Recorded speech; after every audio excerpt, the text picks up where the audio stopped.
কলকাতার আরজিকর হসপিটালের এমন কিছু গোপন তথ্য প্রকাশ হয়েছে যেটা শুনে কেউ বিশ্বাস করতে পারছে না।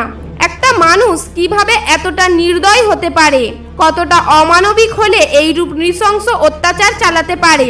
এই সকল নৃশংস তথ্যগুলি জানার পর আপনার গলা দিয়ে খাবার নামবে না। আপনাদের সামনে এই সকল রহস্যময় তথ্যগুলি এক্সপ্লেন করতে গিয়ে আমারও বুক কেঁপে উঠছে। সিবিআই এর কাছে এমন কিছু গোপন তথ্য রয়েছে যার সাহায্যে অনেক রহস্যের জট খুলতে শুরু করেছে। এমন কিছু হৃদয় বিদারক ঘটনা রয়েছে যেটা আজ পর্যন্ত কেউ শোনেনি, আর যদি কেউ শুনে থাকে তাহলে হয়তো সেই দিন সে মুখে খাবার তুলতে পারেনি। নিউজ রিপোর্ট এবং পোস্টমর্টেম রিপোর্ট থেকে এটা আমাদের সকলের কাছে পরিষ্কার যে মহিলা ডক্টর যতক্ষণ জীবিত ছিল ততক্ষণ তার ওপর অত্যাচার করা হয়েছে। এমনকি এটাও বলা হচ্ছে যে সে মারা যাবার পরেও তার উপর নির্যাতন চালানো হয়েছে। আরজিকর হসপিটালের প্রাক্তন প্রিন্সিপাল সন্দীপ ঘোষের শালীর উপরে সিবিআই এর সন্দেহ হয়, যার ফলে তাকে 6 ঘন্টা পর্যন্ত জিজ্ঞাসাবাদ করা হয়। এই জিজ্ঞাসাবাদের মাধ্যমে যে সকল তথ্যগুলি সামনে এসেছে তা সকলকে চমকে দিয়েছে। এছাড়াও সন্দীপ ঘোষের ল্যাপটপ যখন অফিসাররা চেক করছিল তখন সেখানে এমন কিছু পাওয়া যায় যা দেখে একটা মুহূর্তের জন্য অফিসারদের চোখ কপালে উঠে যাবার মতো পরিস্থিতি সৃষ্টি হয়। তবে অফিসাররা এখনো পর্যন্ত কি জানতে পেরেছে আর কোন কোন তথ্য তাদের হাতে রয়েছে সেই সমস্ত কিছু আজকের ভিডিওতে বিস্তারিত জানতে চলেছেন। তবে ভিডিওটি সম্পূর্ণ শুরু করার আগে আপনাদের প্রত্যেকের কাছে রিকোয়েস্ট করছি, মহিলা ডাক্তারের ন্যায় বিচারের দাবিতে এই ভিডিওটিকে লাইক দিয়ে কমেন্ট বক্সে আরজিকর উই ওয়ান্ট জাস্টিস লিখে দেবেন। মহিলা ডাক্তারের উপর যখন অত্যাচার করা হচ্ছিল, যখন তার উপর আঘাত করা হচ্ছিল, তখন কি সে চিৎকার করেনি? অবশ্যই চিৎকার করেছে, কিন্তু এমনটা অনুমান করা হচ্ছে হয় তার চিৎকার যারা শুনেছে তারা সাহায্য করার জন্য এগিয়ে আসেনি, আর নয়তোবা তার মুখ চেপে ধরা হয়েছিল। অবশেষে যখন তার চিৎকার থামাতে পারেনি তখন হয়তো চিরকালের জন্য তার গলা টিপে মুখ বন্ধ করে দেওয়া হয়েছে। তবে এখন প্রশ্ন হলো, কবে এই জঘন্য অপরাধের বিচার পাবে মহিলা ডাক্তার? কখন তার মায়ের মন এইভাবে সান্ত্বনা পাবে যে তার মেয়ে ন্যায় বিচার পেয়েছে? সেই রাতে নরপিশাচের দল মহিলা ডক্টরের শরীর কামড়ে ক্ষতবিক্ষত করে দিয়েছিল। তার শরীরে দাঁতের চিহ্ন এবং মুখের লালা পাওয়া গিয়েছে। পরবর্তীতে সিবিআই এই তথ্যকে খতিয়ে দেখার চেষ্টা করে যে এই মুখের লালা বা দাঁতের দাগ শুধুমাত্র কি সঞ্জয় রায়ের, নাকি তার সঙ্গে অন্য কেউ এই জঘন্য অপরাধে যুক্ত ছিল। অবশেষে এই তদন্তকে এগিয়ে নিয়ে যাওয়ার জন্য সিবিআই একটি নরম বস্তুতে সঞ্জয় রায়কে কামড় দিতে বলে, যাতে করে তারা তার দাঁতের ছাপ পেতে পারে। কিন্তু এটা আপনারা প্রত্যেকেই জানেন, যখন কেউ জোরপূর্বক বা নিজের ইচ্ছায় জোর করে কামড় দেয় তখন তার মুখ ভিন্নভাবে খোলে এবং গভীরতা বেশি থাকে। এই জন্য সঞ্জয় রায়কে একবার নয় বরং সেই নরম বস্তুতে কয়েকবার কামড় দিতে বলা হয়, যাতে করে সিবিআই সঞ্জয় রায়ের আলাদা আলাদা দাঁতের ছাপ সংগ্রহ করতে পারে। এরপর সিবিআই মহিলা ডাক্তারের শরীরে পাওয়া দাঁতের দাগ এবং সঞ্জয় রায়ের দাঁতের ছাপ পরীক্ষা করে দেখতে শুরু করে, তার মধ্যে মিল রয়েছে কিনা সেটা যাচাই করার চেষ্টা শুরু করে। ইতিপূর্বে আপনারা হয়তো কখনো না কখনো শুনেছেন, যেমন কর্ম তার তেমন ফল। বর্তমানে ঠিক তেমনই হচ্ছে আরজিকর হসপিটালের প্রাক্তন প্রিন্সিপাল সন্দীপ ঘোষ এবং সিভিক ভলেন্টিয়ার সঞ্জয় রায়ের সঙ্গে। এই দুই ব্যক্তি জেল হাজতে না পাচ্ছে রুমালি রুটি, ফুলকো লুচি, আর না পাচ্ছে ফুর্তি করতে।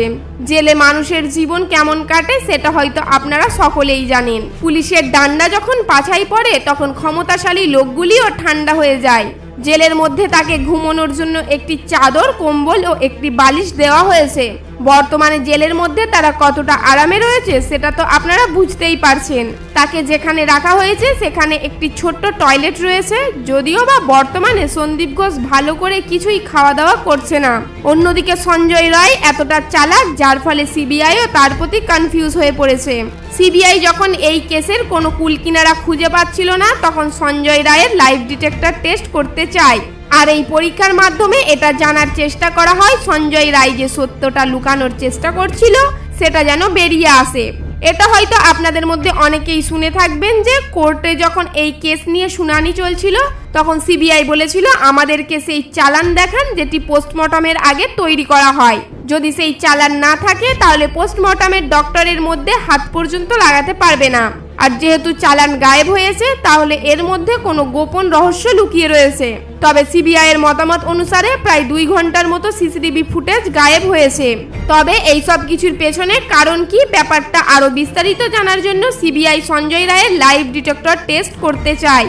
যদি কেউ কোনো সত্যকে লুকানোর চেষ্টা করে, তাহলে সেই সত্যকে প্রকাশ্যে আনার জন্য এই ধরনের টেস্ট করা হয়। সঞ্জয় রায়ের লাইভ ডিটেক্টর টেস্ট নিয়ে এবং তার কি ফলাফল রয়েছে সে বিষয়ে আমাদের পরের ভিডিওতে বিস্তারিত আপডেট দেওয়া হবে। বর্তমানে নতুন করে কিছু তথ্য উন্মোচন হয়েছে। এই তথ্যগুলি জানার পর সিবিআই পর্যন্ত চমকে উঠেছে। সর্বপ্রথম মহিলা ডাক্তারের বাবা মাকে হসপিটালে ডাকা হয় আর তাদেরকে বলা হয়েছিল আপনাদের মেয়ে আত্মহত্যা করেছে। সে নাকি মানসিক ডিপ্রেশনের মধ্যে ছিল। তথ্য মারফত বলা হয়েছে সন্দীপ ঘোষ সকাল 10:20 এই হত্যাকাণ্ড সম্পর্কে জানতে পারে, অথচ সবাই 9:30 মহিলা ডাক্তারের মরদেহ সেমিনার হলে পড়ে থাকতে দেখে।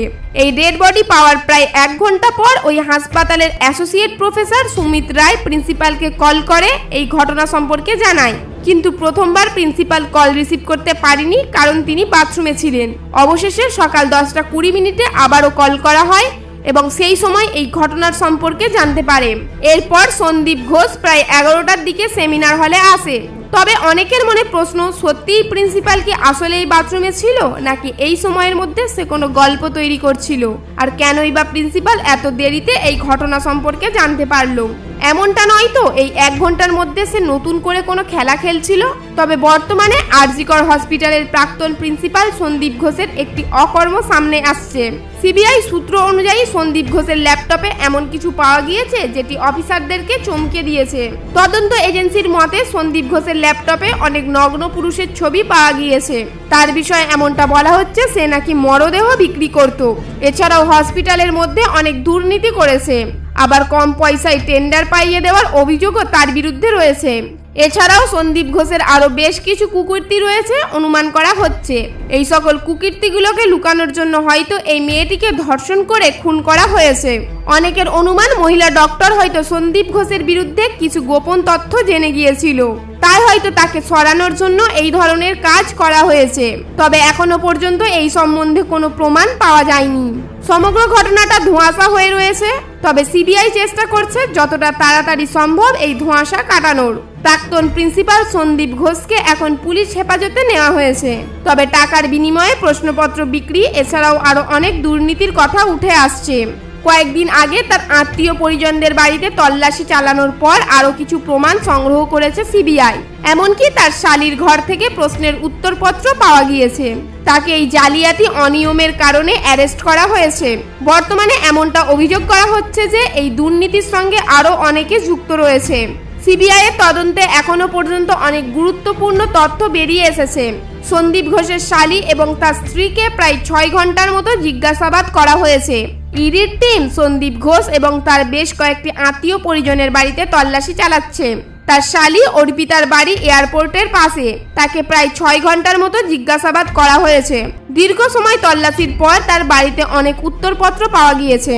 সেই সাথে অনেক গুরুত্বপূর্ণ কাগজপত্রও পাওয়া গিয়েছে। প্রাক্তন প্রিন্সিপাল সন্দীপ ঘোষের কলকাতায় বাড়ি ফ্ল্যাট থাকা সত্ত্বেও আরো অনেক জায়গায় তার সম্পত্তি পাওয়া গিয়েছে। বর্তমানে কেন্দ্রীয় তদন্ত এজেন্সি এই সকল বিষয়বস্তুগুলিকে আরো ডিপলি তদন্ত করে দেখছে। আপনাদের জানার উদ্দেশ্যে বলে রাখি, 30 বছর বয়সী এই মহিলা ডাক্তারের স্বপ্ন ছিল গোল্ড মেডেল অর্জন করা। তার বাবা মা মেয়েকে ডাক্তার বানানোর জন্য অক্লান্ত পরিশ্রম করে গিয়েছে। তাদের শেষ সম্বল জমা পুঁজিটুকু মেয়ের পেছনে খরচ করতে বিন্দুমাত্র দ্বিধাবোধ করেনি। অন্যদিকে তাদের মেয়ে স্বপ্ন পূরণে একটুও ছাড় দেয়নি। নিজেকে ডাক্তার রূপে প্রতিষ্ঠিত করার জন্য সারা জীবন সংগ্রাম করে গিয়েছে।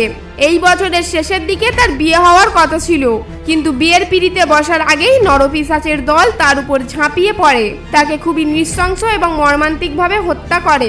বন্ধুরা, যারা এই ধর্ষণ কাণ্ডের সঙ্গে যুক্ত রয়েছে তাদের কি শাস্তি হওয়া উচিত এবং আগামী দিনে প্রত্যেকটি ধর্ষকের জন্য কি কঠোর শাস্তি ব্যবস্থা নেওয়া যেতে পারে সেটা নিচে কমেন্টে জানিয়ে দেবেন। আর এই তথ্যপূর্ণ ভিডিওটিকে লাইক দিয়ে আত্মীয় পরিজনদের শেয়ার করে দেবেন, যাতে করে সকলে এই তথ্যগুলি সম্পর্কে বিস্তারিত জানতে পারে।